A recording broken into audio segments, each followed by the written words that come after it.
Welcome back. I'm Gary Parr. I'm Jenifer Rose. You're listening to the midweek version of Fiber Talk, the twice weekly podcast for needlework artists. Yay. We have things coming up.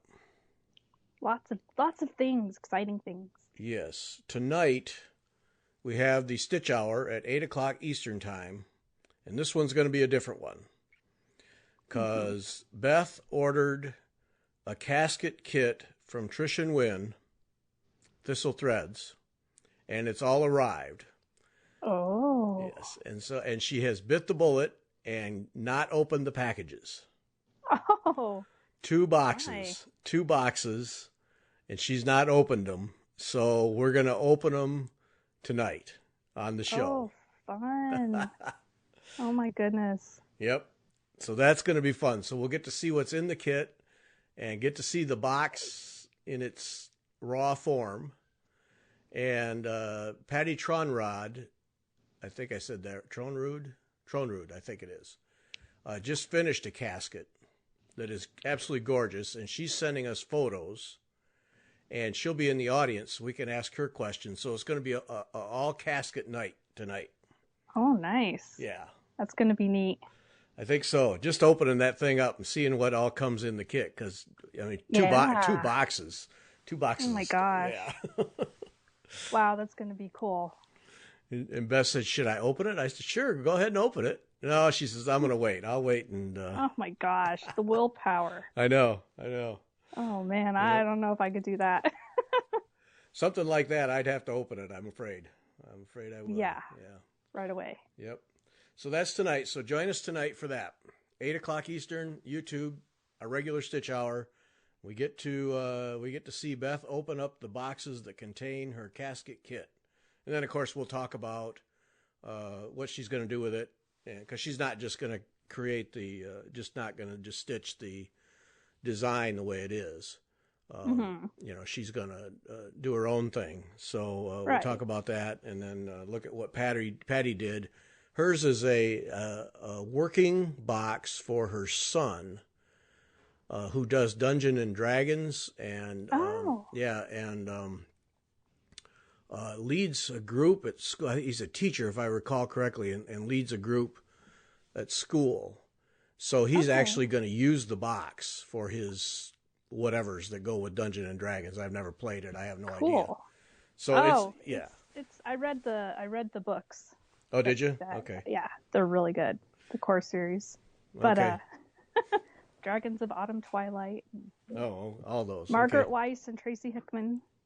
Oh yeah. Well, look at you. See, that's not my cup of tea. I'm a hardcore sci-fi fantasy girl. Okay. Have been since about 5th grade. So. Oh, you know the deal. Well, yeah. Well, Patty did a stump work dragon on top. And nice. It is gorgeous. So we'll get to see that, and she'll be in the audience so she can answer questions. So it'll be a casket night tonight. Cool. Yeah, we'll have some fun with that. I think so. Yeah, because you can put all the dice and all the little. You probably might have some little figurines and stuff. And oh, is that what it is? I don't know. Yeah, because I know that some companies make little like figurines and stuff, and like I knew someone once who got the little figurines in like pewter and then would paint them. Oh my. Oh yeah, and they were tiny, like 2 inches maybe tall. Oh yeah. Oh. I never played the game. I never played it because back in the 80s and 90s when I was growing up, Dungeons and Dragons, something happened. Some kid, I don't remember what, but it got a bad rap because I think some kids who were playing it, something happened. And I don't remember what, but I just know it was like, I just know it was really a big thing at one time. And it still is. Is it? Well, obviously it is if there's a school group and you're having your mom make a casket for you for your stuff. There's there's something going on there. But yeah, it was just never something that appealed to me, so I never looked into it. But okay. Pretty neat. So that's what we'll see tonight. That's going to be fun. Nice. Yeah. Yep. Looking forward to that. Yeah. I'm looking forward to just seeing all the things that come with Beth's kit. Yeah, I know. Yeah. So, yep, that'll be a good time. So 8 o'clock on the YouTube channel. Join us for that. And then Christmas Day, Jenifer and I are going to do another boredom breaker, a Christmas boredom breaker. Yeah, that was fun. Yeah, we had a great time, I think. Yeah. Just hanging out, stitching, talking to whoever wants to type in stuff. Yep. It was a good time. So if you're alone or tired of talking to your husband or partner on Christmas Day, to escape the family if you have a small family group. Yeah. Go hide in the back room. Yeah, that. I'm out. Yep. So 2 o'clock Eastern time. Just bring your stitching. We're just gonna be stitching and just talking. Yep. Yeah, just hanging out. We'll kill off an hour and a half or so, and yeah, it went by so fast. I know. I couldn't believe that. I know. It's like, what? It's done? I guess we could go. I don't know. Got nothing else to do. Yeah, that was the thing. Because I thought when we started, all right, well, we'll tough it out for an hour. We'll see how it goes. And then the next thing you know, we're pushing an hour and a half. And yeah, and I think like 50 people were there live that we saw. Yeah. Or that showed up on the counter. Right. So join us Christmas afternoon. Yep. We got nothing going on. Jenifer and I are just killing off the day. So yeah, I mean, my hubby will do the cooking. So yep. I think he's gonna make a London broil. Ooh. He's done that before. It's good. And then you can like take the leftovers of the meat and just eat it for other stuff the rest of the week. Yep. Oh yeah, it's fantastic. Oh, well, that sounds good. We're having the standard turkey dinner, so. Oh, okay. Yeah, we had it's too big for just the two of us. She just gets a breast, and she doesn't do a whole turkey. But yeah, we started doing like a roll-on, where you can buy turkey, the breast sliced thin at the store. It comes in a packet, and then you lay it out and pound it together, and then you layer like the stuffing in there, and then you roll it up like a jelly roll and cook it and slice it. It's really good. Oh, that sounds good. Yeah. Yeah. Huh. Oh, that's different. It's called a rollade. Yeah, rollade. ROLADE. Turkey rollade. Oh, that sounds good. Yeah, you could probably find recipes online. Yeah, I'm sure. We just take whatever stuffing we like and he pounds it out and wraps it. Does he wrap it in bacon? Oh, why not? I don't know. Well, I know he has before, but why not? Exactly, right? Yeah. Everything's better with bacon on it. That's Vitamin B. That's right. So, yeah. So anyway, yeah. So basically Jenifer and I got nothing going on Christmas Day. So no. Other than eating. Yeah. And this will actually give us some sort of a schedule for the day. Just floating through it, Yep. So 2 o'clock, Christmas Day, 2 o'clock in the afternoon, Eastern time. Adjust for your time zone and join us. We'll have fun. Yeah. Bring your stitching, a beverage, kill off a little time. Yep. Also coming up now, this one, January 1, will be the live show kickoff on YouTube at 2 o'clock, the usual 2 o'clock time. We'll start our Rosewood Manor Springhill stitch along. Yeah. Yeah.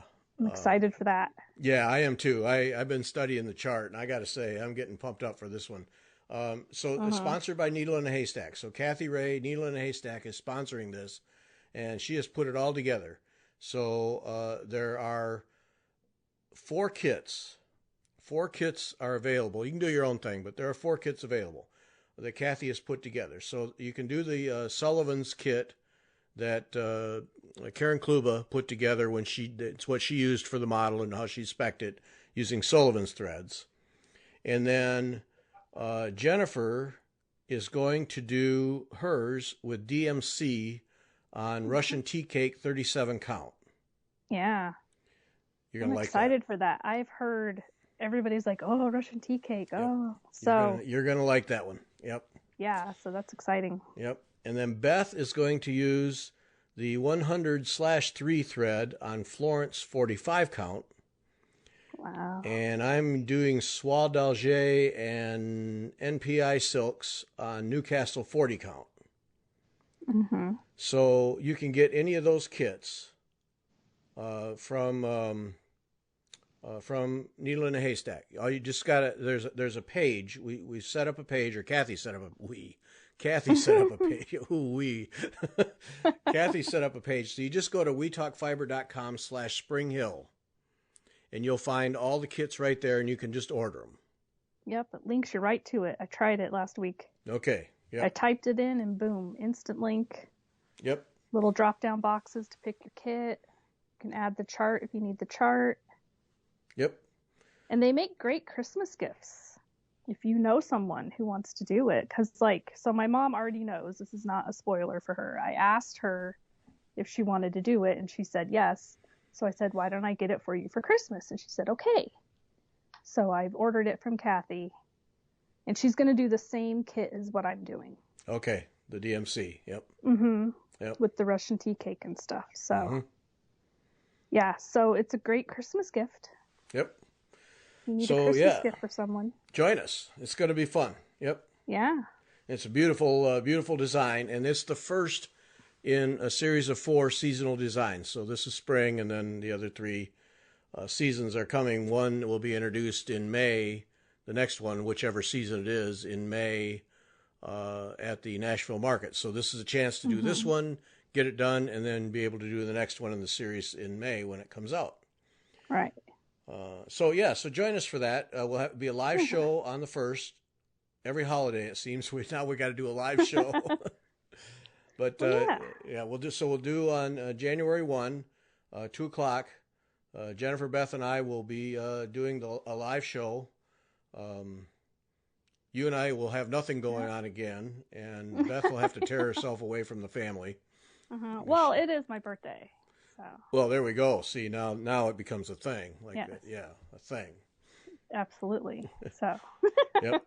So, but we do all the partying the night before. Oh, is that how it works? And then we celebrate at midnight. Oh. And that's when I do the cake and open the presents and all that stuff. So. Yeah. And then hang out all day the next day. All right. Yeah. Well, because traditionally when I was younger, that's when I was up and active. And then you were partying, and then the next day you're out. You might as well do it all while you're awake, dressed up. Yep. Having a good time, because the next day you don't know what condition you're going to be in. Yeah. So, not anymore. That's not me anymore. No, you've matured. Long ago days. You've matured way beyond that, yes. I've just gotten old. Just out of practice. Yeah. All right, so we'll have a birthday, and we'll kick off Needle in the Haystack Stitch Along. So help us all.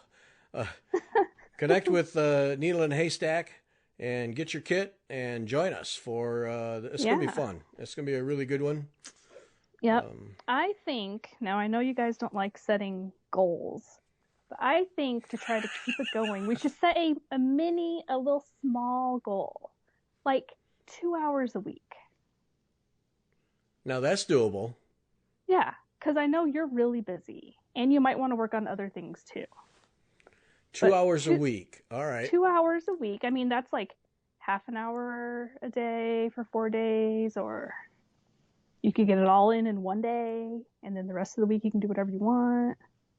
That's a good one. Okay. Just to kind of keep it fresh and not let it fall to the wayside and get forgotten about. That's a good one. All right, that's a good. I can make that happen. 2 hours. 2 hours a week. Yeah, and it's not that complicated of a chart, really. When you look at it, there's a lot of straight lines and blocks of color. Yeah. I mean, you can do a lot of outlining and then just fill in. Yep. Yeah, and that goes fast. Yeah. Yep. So. Okay, that's good. I'm thinking we can get this done by market. Well, that's the target. Yeah, I think that's a good target. Because market's in May, right? Mm-hmm. Yep. Yeah, that's 5 months. Yep. I think that's a good target. 2 hours a week. Yeah. Okay, all right. I'm in for that. All right. Yeah, it's not overwhelming, especially if you're really busy and I mean, for me, that's easy. But, you know, if I have like some sort of a little commitment, it'll help me remember. Okay, Yep. 2 hours. Got to get it in. All right. And then we got to post. We got to post our 2 Right. hours. Right. Like, okay, maybe once a week we'll be like, okay, I stitched on these days and here's my 2 hours progress. Yep. Oh, and I already set up a hashtag. Hashtag is FT Spring Hill. Yeah, sounds good. So, okay. All right. There's our plan right there. And somebody asked about if there were any specialty stitches. There are Algerian eye stitches in the border at the top, which does not go all the way around the piece. Mm-hmm. And is it, I don't know, maybe 15 of them is all. Yeah. So and the rest are all cross stitch. So it's really nothing. And it's in the design, you could easily just do some X's to cover that same space and it would work just fine. So, right. But yeah, it's not that many Algerian eyes. It's not like you're doing an alphabet in Algerian eyes, which is torture. Yeah. I've done obviously Algerian eyelets, but I've not done like a whole alphabet or anything in them yet. Man. I'm sure I'll get there. Seems like one letter in that is just like, oh. Yeah, because that's a lot of stitches just one. Yeah. So yeah, so specialty stitches, no. It's other than that, it's just cross stitches and like Jennifer said, there's down the bottom where the hill is, it's all just fill in. You know, just stitch an outline and just fill it in, mindless stitching. So yep. Yeah, because if you really look at it, it's not a super complicated. No. There's a lot of straight lines. You just have to count. Yep. And we can all count. Most days, yeah. Most of the time. So don't drink too much wine and you'll be fine. Yeah. So wetalkfiber.com/springhill gets you to the page at Needle and Haystack with all the kits. So you can order your kit. And Kathy she has everything but the charts. And I think by the time you hear this, she will have the charts. So she'll be shipping out to be able to ship right away. There was one Soie d'Alger thread color where she had a supply, but she was concerned that she was going to run out. But she's working on getting more. And then if not, there's a Splendor that is a Splendor silk that is fills right in for it. So it's not going to be a situation where you can't get the threads in the kit. She has them. She has them all. And a good supply of everything. So you should be okay on that. So you should be able to order and have it by the 1st of January and be able to start with us without any problem at all. Right.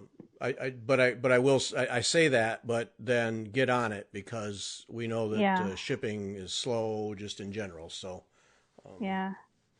don't dawdle. Yeah. Exactly. Yep. So I think it's going to be fun. Yeah. So then somebody had told me on Instagram that they had already started the Spring Hill. And I said, well, that's okay. Just join us for the stitch along anyway. Right. It doesn't matter if you've already started. No. Join in. That's right. Yep. Lead the way. Yeah. Lead the way. Yeah. Yeah. So I'm excited. I like this format where each of us is doing a different set of threads. Because it's going to be fun to see the differences in how it looks and so on and so forth. Right. Yeah. And different fabrics too. Right. Yeah. Yep. And what somebody said, now I haven't done the math, but somebody said that the DMC that you could easily do on 18 count Ada, and you would basically come out about the same size as the DMC, the kit that you're doing. Yeah, because I mean, 18 count is 36. Right. So 37, I mean, what's a stitch? Right. I mean, over a bit, that is a bit, but yeah, it's basically the same. Right. And Kathy can help you with Ada. If you want to do it in Ada, Kathy can help you find something. Basically, all of our ground cloths are just kind of a cream off-white variations on the theme. So, right. Yeah. Yep. All right. That's coming up. So wetalkfiber.com/springhill gets you to the page. Get your kit ordered. Join us. Hope to have a good number of people join us for this. It'll be a lot of fun. Yeah, for sure. Yeah. And speaking of goals, I am I have found myself on a mission with Hannah Longstreth. Yeah, you're making good progress. I am pounding away on it. Now I didn't do anything last night, but I allowed a break once in a while. Yeah, well, we Beth and I recorded a show, so oh, okay. And the time that was over, it's like forget it. But yeah, I'm on a mission. I think I have a shot at having Hannah Longstreth done by the end of the year. I think I have a shot. Oh, nice. Yep. Because I'm the last motif in the second row, which is a monster. Oh, jeez, it will not end. It will not end.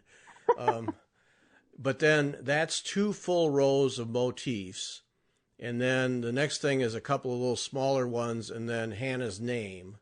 And then there's 1 row of 4 or 5 motifs on the bottom, and they are not really monsters. I mean, every one of them takes time. But I think if I pound away at this thing, that would be pretty cool. I would like to have that done. Yep. So you're trying to do your half an hour a day goal kind of thing? No, I'm trying to do as much as I can get in. Just as much as, yeah. Okay. Yeah, I did Sunday, I bet I stitched almost 8 hours. Wow. My eyes were just going, yow. Yeah. By the end, I know. By the end, you're just like, oh my gosh, I have to stop. Yeah, and that's what I did. I had to stop. I wanted that motif done before I went to bed Sunday night, but it was just, just not going to happen. So, yeah, and then you don't want to make a mistake. Right. Because I've done that where I push through, and then the next day you're like, oh, look at what I did. Yeah. You have to take it out. Right. Yeah. So you gain nothing. Right. So exactly. So so I'm hoping we can do that. That would be really cool to end the year with a large sampler finished. That would be cool. And when did you started that this year, right? Yeah. Yeah, I forget when we did. But yeah. It was did you guys see it at market? You started right after? Yeah, I want to say it was June or July. I'm not sure. May even? Or April? Because no, I'm not sure. Didn't you see it at market and you guys were like, oh my gosh, that's amazing. Yeah, and that was because we did it because that's the one that if you buy the kit, and you can still get the kits from Sassy Jack's. Kim still has you can get a kit from Sassy Jack's. If the profits from it, Barbara Hudson, who did the reproduction, goes to her great niece. Right, for medical school. Right, yeah. So yeah, you can still get the kit. I really like it because it's So you'll have gotten one done in a year, in less than a year. Think about that. Yeah, in like 6 months even maybe. Yeah, me who never finishes anything. Yes, exactly. Thank you very much. Well, I got to actually finish it though, so. I think you will. You're really devoted to it, so. Yeah, I got effectively 2 weeks. Yeah. Yeah. My gosh. I think so. 2 weeks. If I can get the time. Yep. But I got to this motif. Oh man. I knew it when I looked at it. I thought, oh, this is going to take forever. And oh no. Yeah, because I worked on it all part of Saturday and all of Sunday, and I'm not the fastest stitcher on the planet. And all most of the day Sunday, and still there's like a quarter of it to go. And I did screw up one section. I had to tear it all out. I really would be done if I hadn't done that, but it was off by one, and it's such a symmetrical piece that you can't cheat it. So out it came. Yeah. Yes. Yep. Taking stuff out's frustrating. Yes, it is. Yeah. Yeah. I've gotten to the point. I used to try and pick it out. And the last couple of times I've had to tear stuff out, I just get the seam ripper out and just destroy it. Oh, yeah. Forget it. That's what I do. I don't try to, unless it's usually if it's like 1 or 2 stitches, you just take it out. That's no big deal. But if you really have to take something out, you get out the seam ripper and you just pluck it very carefully. Yep. Then pull them out. Get it out. Get it over with. Tweezer it out. Yep. Clean off the fuzz. Move on. Another length of thread in the trash. Yep. Yeah. Yeah. So, yep, I'm on a mission. I'm on a mission. Nice. We'll see. Ooh, if I can't get it done if I can't get it done by the first, I'm going to be bummed out. But I'd like to have it done so I can take it off the scroll rod so I can put Springhill on it. Yeah. Yeah. That's the plan. Mm-hmm. Very good. We'll see. So, all right. So now I wanted to talk about, you finished, giving you a hard time, but because time was running out, but you finished the wedding thing.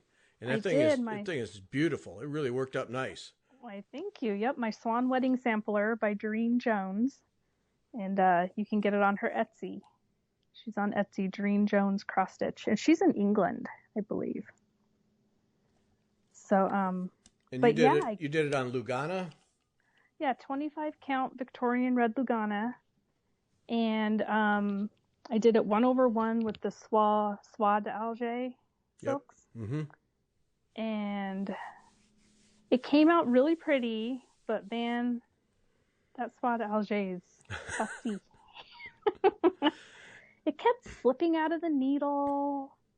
And so then I was using Bowen 28 needles, and it was really messing up the end, like fuzzing it real bad. Oh, Bowen 28s, duh. Yeah. Yuck. So I did go buy some peacemakers, because y'all had talked about peacemakers. Mm-hmm.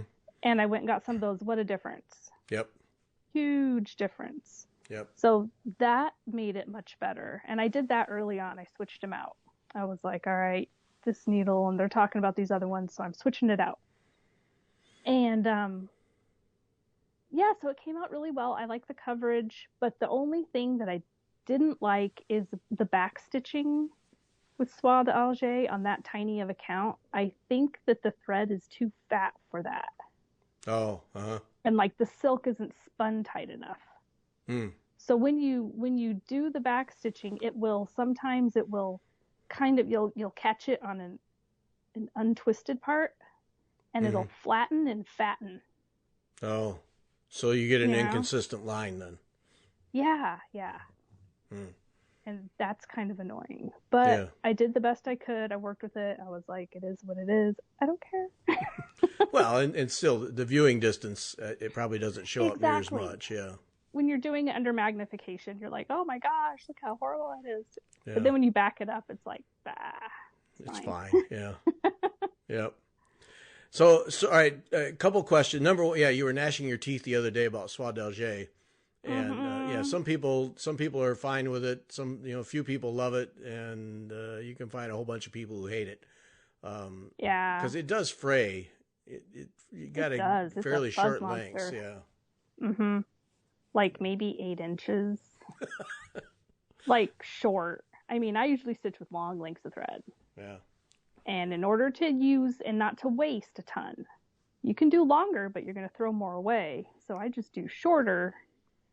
And so you don't have to throw as much away. And when you're doing 1/1, 8 inches that's a lot of thread.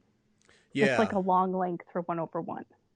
Yeah, that's when you said 8 inches. I thought, oh man, that's really short. But then you factor in the 1/1, and that is a long piece of thread. Yeah. Right. Yeah. So you've got to think about that, Yep. But if you did it again, would you do 1/1, or did you do 1/1 to get the size you wanted? Yeah, I wanted that size. Okay. I didn't want it to be really big, so I played with the math and figured out what, and I wanted to do an even weave so it came out nice. Mm-hmm.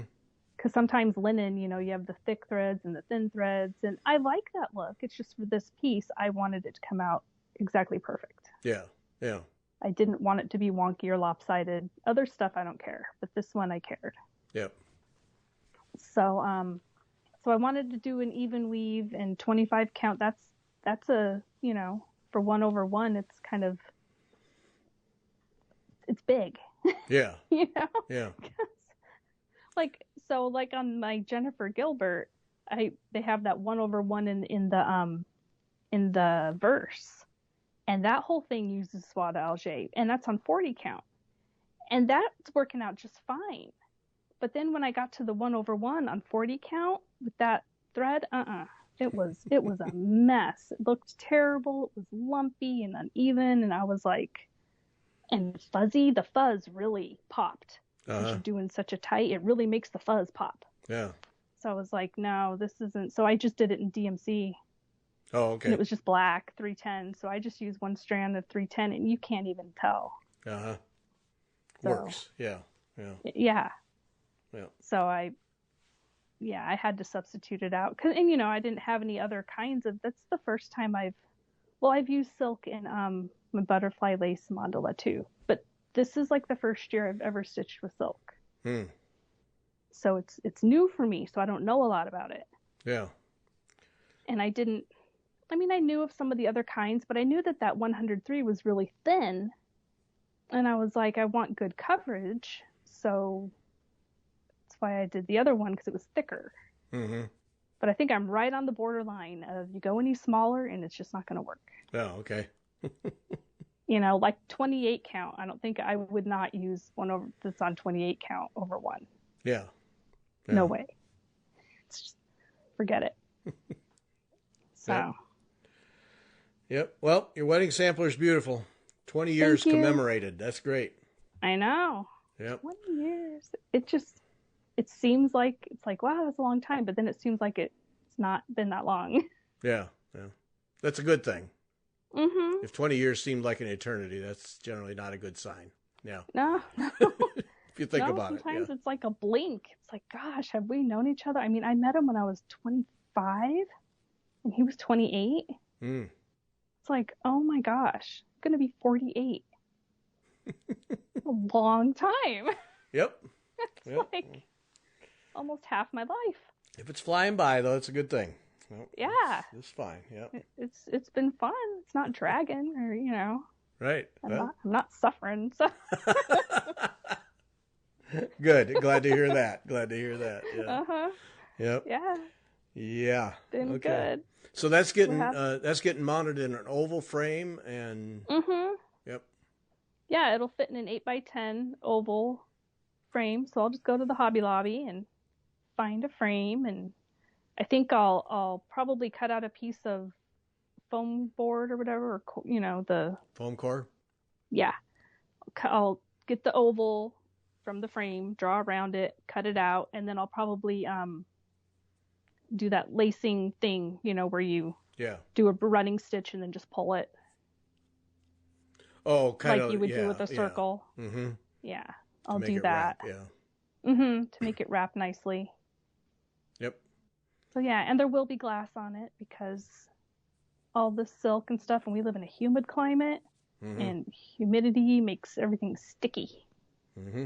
I don't want anything sticking to this fussy silk. Well, it's a beautiful piece, and done early, because your anniversary is the 23rd, right? Mm-hmm. Look at you. Yep, so I'll have it framed and finished. Almost like you had it planned. Yep. I did. I worked hard. I know you guys were like, yeah, it's almost done. Yeah. Famous last words. Yeah, well, I had my doubts. Yeah. No, so, the hard part all I had with those leaves on the side, and then just the name, and so the date is all backstitched. Oh, okay. And I had to take it out once because I had thought I counted over the right amount, and it wasn't going to be centered because it's over 1. I had to tweak the numbers a little bit because she does it over 2. Uh-huh. And in some of the places you can see where she's used that extra stitch and split it, Oh, uh-huh. Like split the square. Yeah. And since I'm doing it over 1, that's can't do that. Exactly. So I did have to tweak a couple things, and so it made my numbers off center. So I had to rip them out, start again. Yeah. Well, you got it done, and done in plenty of time. You weren't sitting there on the 22nd screaming at it, so that's good. Nope, I got it done. Yes. Now, and you just bought a new magnifier, and when you mentioned about the back stitching and we wasn't consistent, and it's an interesting thing because using a large magnifier, I mean, I use one all the time because I think it makes the stitching better. I think you stitch better because you can see more of what's going on there than if you're not using a magnifier. But It does have that drawback, is that you see things like the thread's thicker on this stitch than it is on the next one. You see that, and so you always have to keep in mind that, that this is under like massive magnification, and a normal person won't see it. So, and you got a magnifier I've not seen. What is that one? It's the Bright Tech. It's the one that Vanna got. Oh, is it? Okay. Mm-hmm. Oh, I didn't recognize it in your picture. Oh. Oh, okay. I've had it on, she talked about it, so I looked it up on Amazon, and I've had that window open on Amazon in my, phone for like 8 months. Oh, geez. And then I finally was like, you know what? If I'm going to start doing all this over 40, I want to get back to that over 40. Well, I've got the Jennifer Gilbert that's on 40, and then I've got the Modern Folk Embroidery 2019 stitch along that's on 40 over 2. And then we're doing this Spring Hill, which is on 37 over 2. I'm like, if I'm going to be doing all this, I need a better magnifier than these little ones that I have. Yeah. Because they're just not working. Yeah. And like that clamp-on one, the clamp-on one's okay, but it's 3 inches. You can't see anything. Right. There's nowhere to clamp it anymore. It's just, yeah. So I got that, and it's, wow. It's got this huge screen where you can see a ton, and it really magnifies it big. And because it's square, you don't have that weird, on those oval ones where you get toward the edges, it slopes. Right. Yeah. And it makes that weirdness. Yep. There's no weirdness on the edges. Yeah. Yeah, see, mine is a circular one, and I know what you mean about on the edges there. It gets wonky. Yes.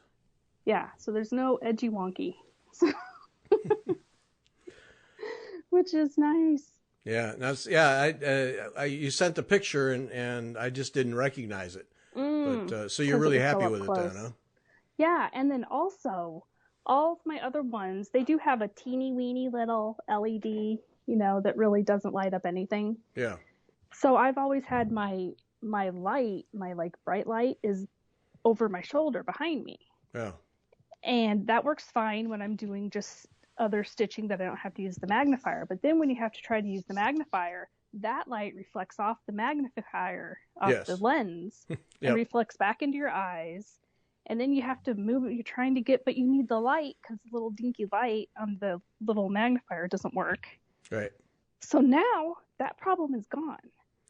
Yeah, it's got the lights right around the lens. Just it's perfect. That's difference making to me.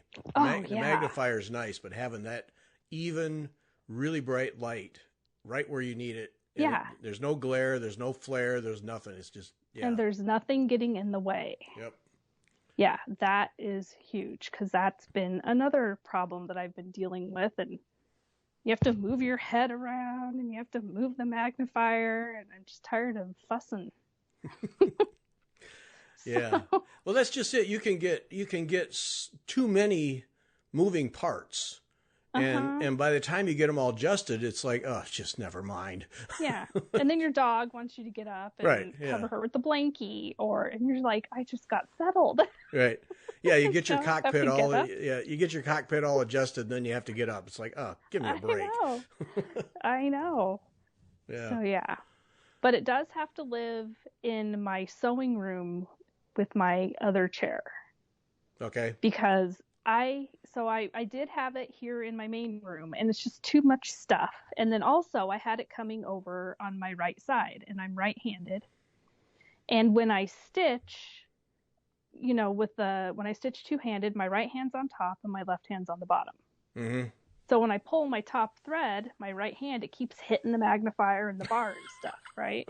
Yep. That's a problem.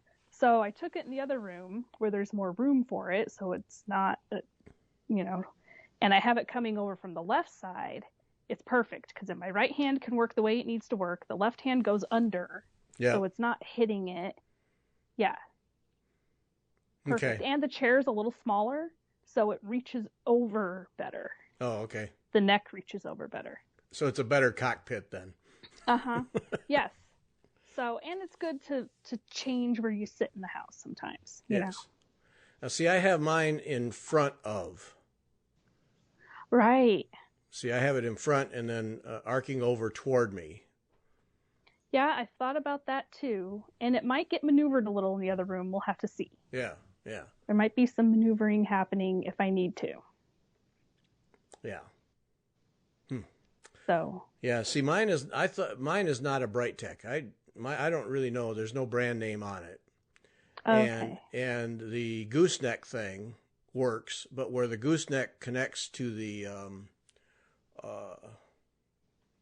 pole the part. pole, yeah, the pole. Yeah. it's getting sloppy. It's getting loose and sloppy.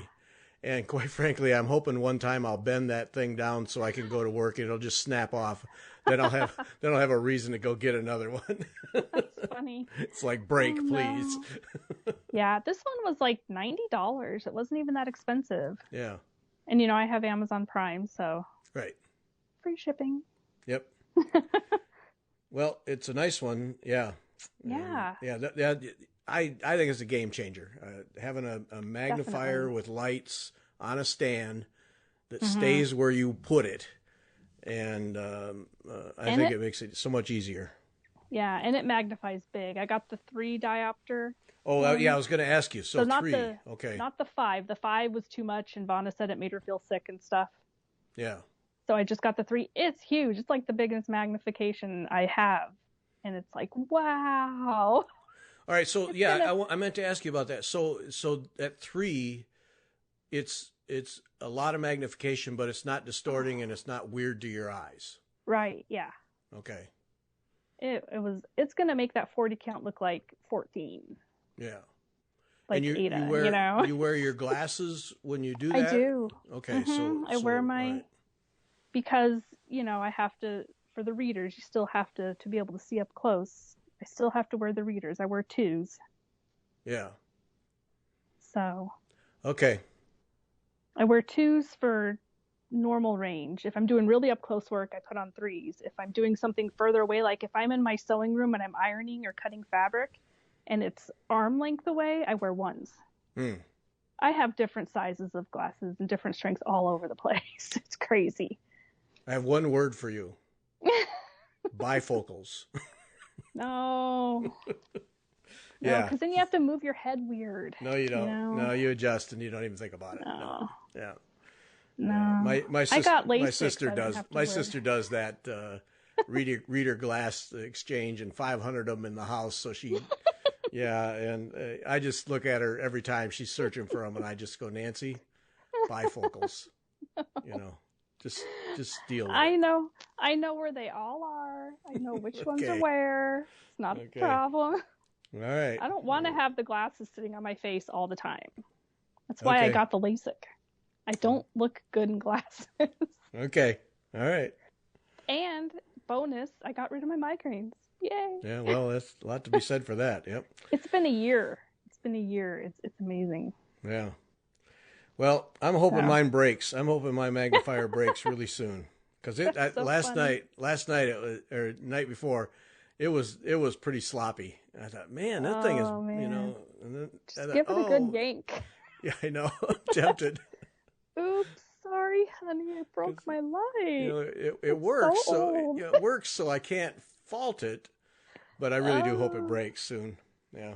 Oh my God, my husband would be like, "Would you just get rid of it and buy a new one already?" Yeah.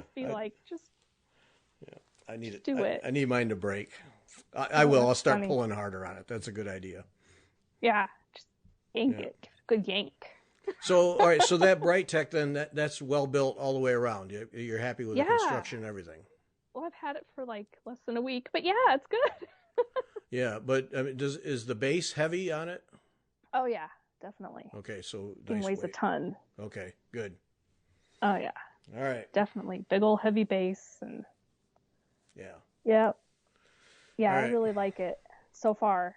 I've done just a little bit of stitching with it, but it was good. So. Well, that's something right out of the gate whether it's going to work. Yeah. Yeah, I don't think there's any break-in period. It either was going to work or not. Yeah. Yeah, because I've brought home other like those neck and I have like 3 different of those hanging around your neck magnifiers. Oh, those things. Those drive you nuts. Well, my little Light one works the best. Yeah. And I use that like when I stitch those little 1/1 flowers, I don't put that in a hoop or anything because it's just they're tiny. I mean, it's like I do put them. They're in the little hoop that's like 2 inches by 4 inches. Uh-huh.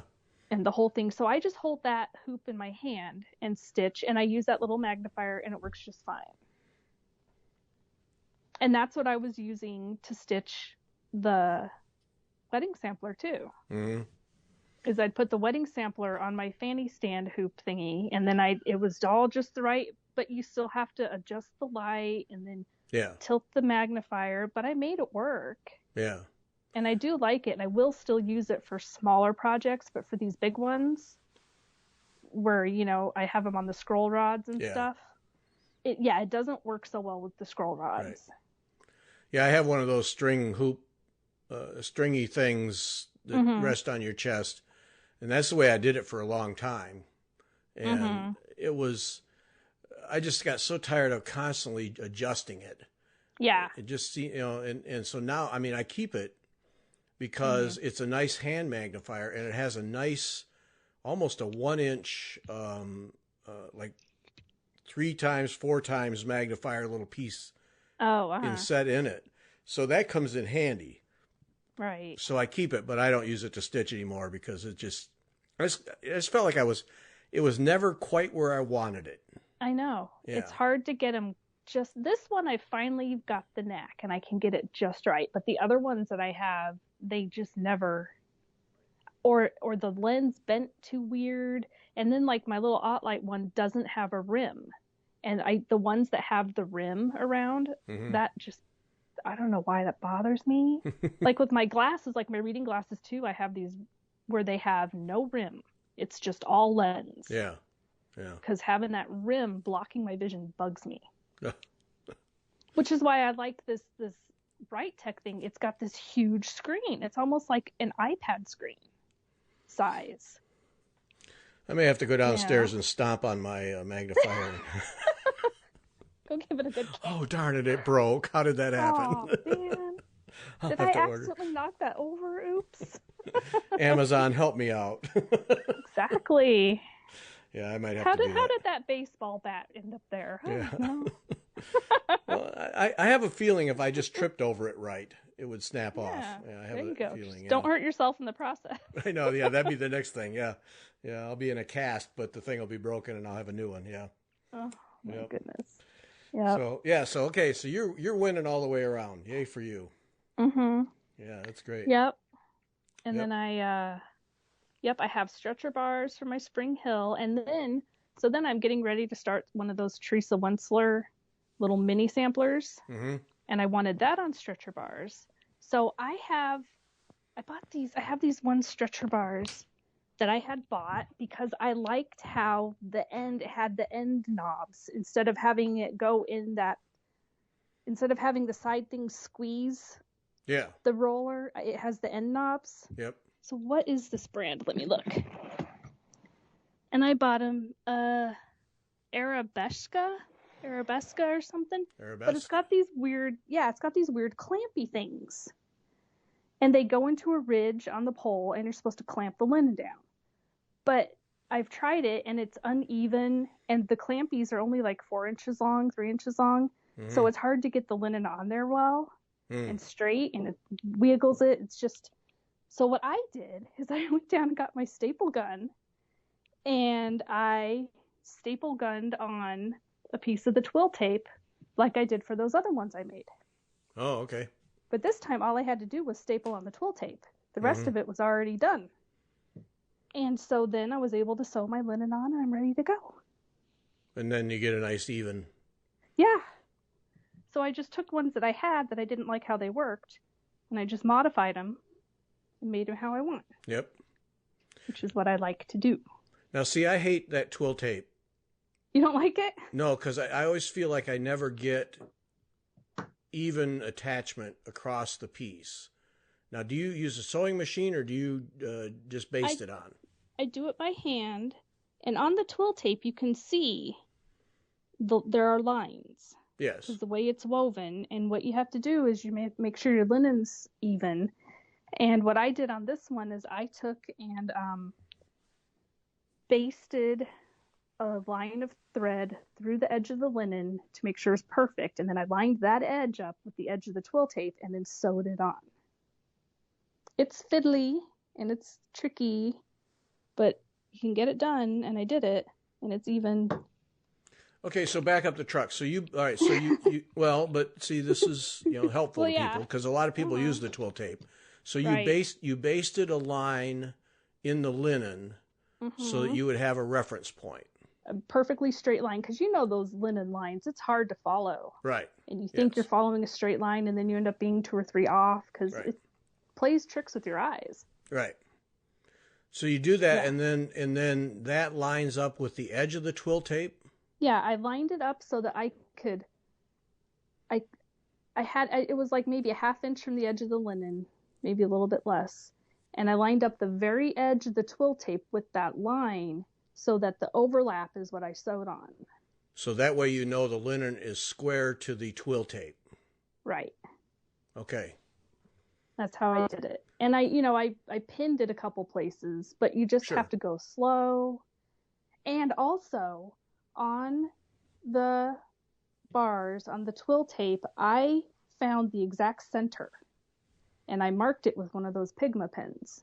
Mm-hmm. The pens for writing on fabric. I marked the exact center, and then I had already put in my X and Y center lines for my linen.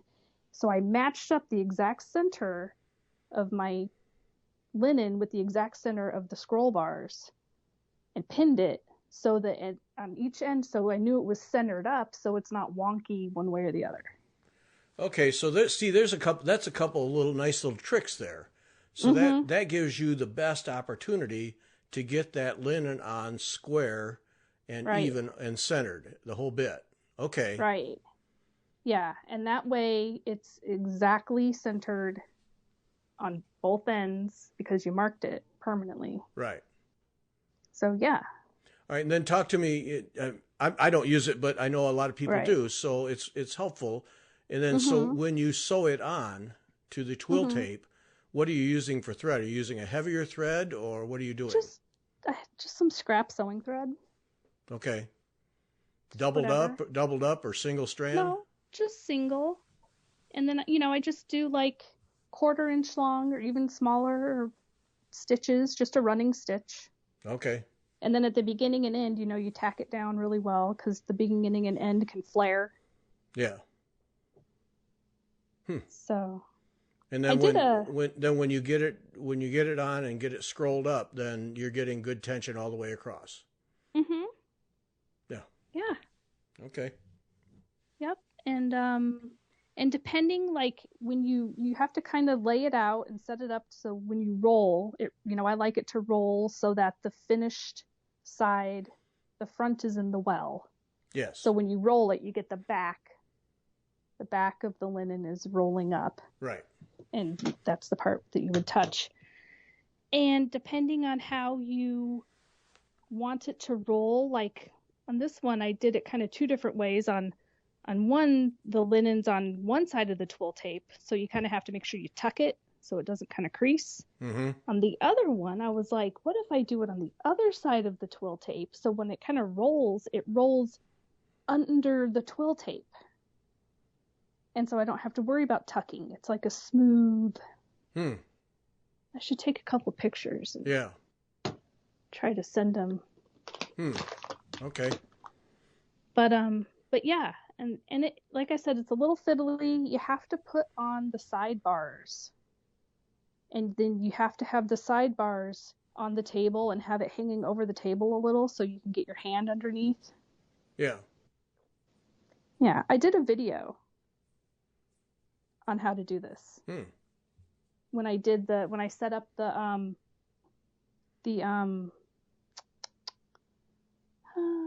one that I gave up, the meditative stitching project. Oh yes, I set that one up, and I sewed that on, and I did a video on how I sewed it on. Well, we should put that on the Fiber Talk thing. Yeah, or it's It's on my Jenifer and Stitches. Well, I'll just link to it then. Yeah.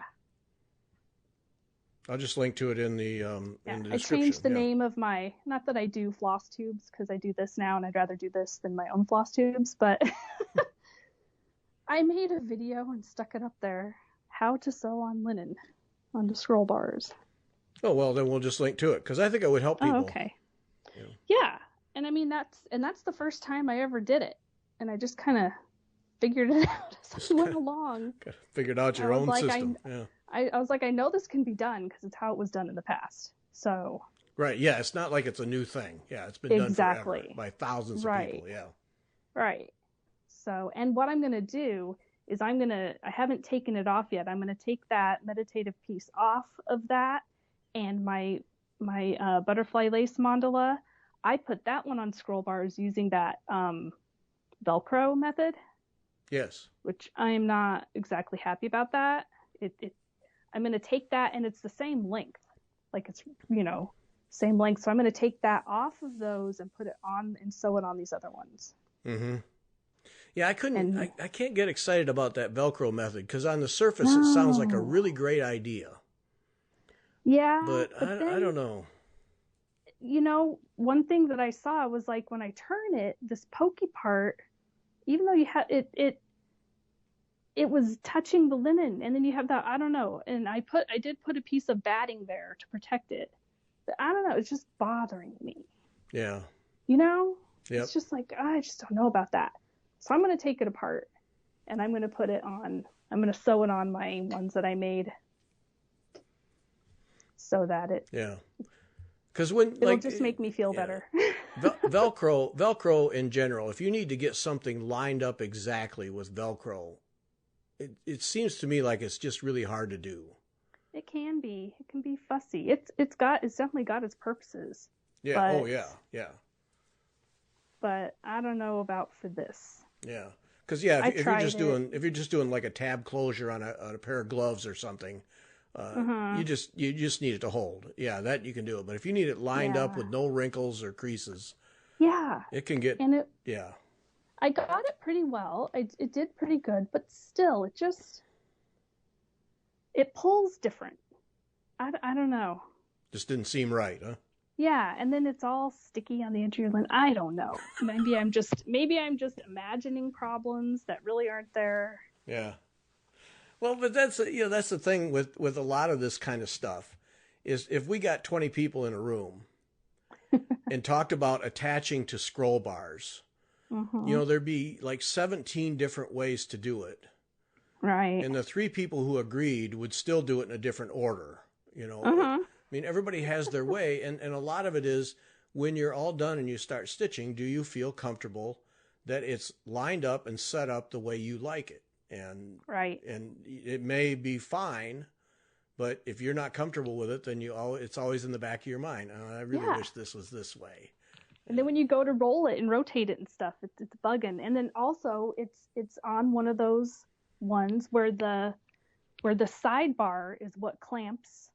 And you just can't get those tight enough, and they keep moving. Oh, I just do not like those. Yeah, yeah. At all. Yeah, you can't get those tight. Yep, they just won't stay. Oh, they're the worst. Yep. The worst. So yeah, those are out. that would be a fun gathering. 30 people in a room. Oh my gosh. 30 people in a room. Bring your favorite way of mounting linen to do stitching. Oh man. Oh boy. Jeez. There would be 33 different ways to do it and only 30 people, I guarantee you. Oh, yeah. Or even more, for sure. I use Q-snaps. I do it in the well. I hate being in the well. I do, all the things. Okay, so I bought Q-snaps, and I did try the Q-snaps. Cannot stand them. Really? Now, did you buy the Q-snap brand, or did you buy an alternative? It's not. I bought an alternative, but it's not it's what bugs me about it is that when you get them in, the extra fabric is so messy. I cannot handle that extra fabric. You can't fold it up and roll it up, and it's bulky and messy and flopping all over. I do not like that. That bothers me. And then also they rotate. And I don't like that. But see, that's the regular Q snaps. If you buy the brand, they don't rotate. Mm-hmm. Oh, really? They stay where they're supposed to stay. Yeah. Yeah. And I think I would have good support on this to get the Q snap brand. They're tight. Mm-hmm. They're tight. Well, that's another thing I didn't like. I didn't like that friction, the rubbing, especially if you're putting it over something you've already stitched, the compression and the rubbing. Well, that's where a piece of felt. That bothered me. That's where a piece of felt comes in. Yeah, and I've done that. I did that with the other ones, and I did put the piece of felt. And still, you have to find the pieces of felt, and you have to cut it. I didn't like anything about it. See, there it is right there. See, I'm fine with Q snaps and putting a piece of felt on, but now I'll get the Q snaps big enough so that the entire design is within the thing. I don't like I don't even like it with hoops very much, though I do it. Having stitching in a bound in the hoop, I don't like that, but you can't avoid it. But Q snaps, I'll get them big enough so that the whole design fits in. And then, I mean, I think they're terrific. I don't use them very much, but when I do use them, I like them. And then what I like is when you're done to be able to turn them just a little bit and loosen up the fabric, so you can put it away so you can take the tension off the fabric. I always put the felt in. Yeah, I did that. I did the felt. And I know that, like with my pandemic, I'm doing it in a hoop. It is gigantic, and I have to fold up the linen. Yeah. But it folds up neatly. It folds up flat. It's not all, the Q snaps just distort it all out of, no. Too much chaos for me. Yeah. Yeah, no. So see, that's the thing, that's the thing, and then people who use Q snaps and move them around like hoops, then then you have that big chunk of fabric, and then there's 15,000 different ways of dealing with that fabric. You use those grime guards, or you use clips, or magnets are needle minders are a handy little thing for that excess fabric. All kinds of ways to do that too. And see, for me, if I'm going to do a Q snap and I'm going to have a whole bunch of fabric hanging off the end, then I'll just put it on a scroll bar, because then it's that's how I had started my butterfly lace mandala. Is like, I'll try these Q snaps. Man, that did not last long. I did not like that at all. Yep. No. Yeah. And I even tried using them for other projects. I just don't like them. See, they're not for me. Yep. And that's that's so entertaining to me, because and then, I totally thought I would. I was like, that's a great idea. Look at that's fantastic. No. Yep. Yep. And then I can find you 5 people right now who just say, why are you even messing with that? Just hold it in your hand and stitch and just move on. Yeah. Oh, I stitch in hand. I started out stitching with the hoop, but then I moved very quickly to stitching in hand because I didn't like the hoop marks and stuff. And one time it did leave and it's not like I left these in a long time. It was just, a crappy quality hoop, and it left a little bit of a mark that I couldn't wash out. So I started stitching in hand, and most of my Paula Vaughns are all stitched in hand. I mean, I stitched in hand for years and years until recently, when I started doing on smaller counts. I started stitching in hand. I was like, I don't know, this isn't, and then everybody talked about how it opens up. Yeah. A hoop or whatever opens it up to make it easier. And so I did, and I'm like, Yeah. So I'll stitch some things now, I'll still stitch in hand, but it's usually on bigger counts and smaller pieces. Oh. I gotta have something holding it. Yeah. Everybody's got a different way. Everybody has a different way of doing it. Oh yeah. And now that I can do two-handed stitching, and I have the the fanny stand or the other stand to hold stuff, and I can stitch two-handed, that's my preferred. Yeah. I like that the best. Because that's efficient. Yeah. You can just go. Yep. But then on some of the small things and stuff I do, I'll just stitch in hand or with a tiny hoop and just hold it. Yeah.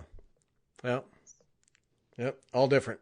Yep. Everybody. Yeah, I mean, depending on the project, I'll stitch differently and using a different thing, and just depends. But I won't use Q-snaps. I just don't like them.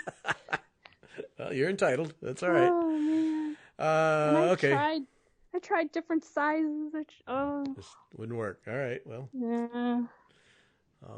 Yeah. Everybody has a different view. Yep. I know, it's funny. Yep. All right, we need to stop. Oh, okay. Don't know how this time went by, but it did. So we're going to stop. Oh, yeah. Okay. All right, so join us tonight when we open the Beth. I want to say when we open Beth's casket, but that doesn't come out right. I know the word casket. Yeah, like, oh. yeah, that doesn't come out right. So when we view Beth's casket kit, it still doesn't come out right. It's the word casket that's the problem. Yeah. So anyway, join us for that tonight, and get your order in. WeTalkFiber.com/Springhill will get you to Needle in a Haystack, so you can order your Springhill kit and be ready to go when we start on the 1st. Sunday's guest. Oh yes, Sunday's guest, Jane Ellen Balswhite, and we stole that. There's an article in the EGA, the new EGA magazine, on Jane Ellen. Okay. And, well, the story is Beth read the article and wrote to me and said, "Did you read the article?" No. So I sat down and read the article and immediately wrote to her and asked her to do a show. Because there's a really nice article about her. And so then we got her, and we had a great conversation with her. So that Jane Ellen is on Sunday, and really great conversation. A lot of white work, but an interesting life of stitching right from when she was a girl all the way through. Even in college, she worked in a fabric store, taught sewing, the whole bit. Yeah, she's fascinating. And okay. Yeah, so great conversation with her. So that's Sunday. Yeah, that's all we got going on. Other than that, nice. We're sitting around twiddling our thumbs. Yep. Yeah. Nothing to do. No. All right. Thanks for listening. All right. Bye.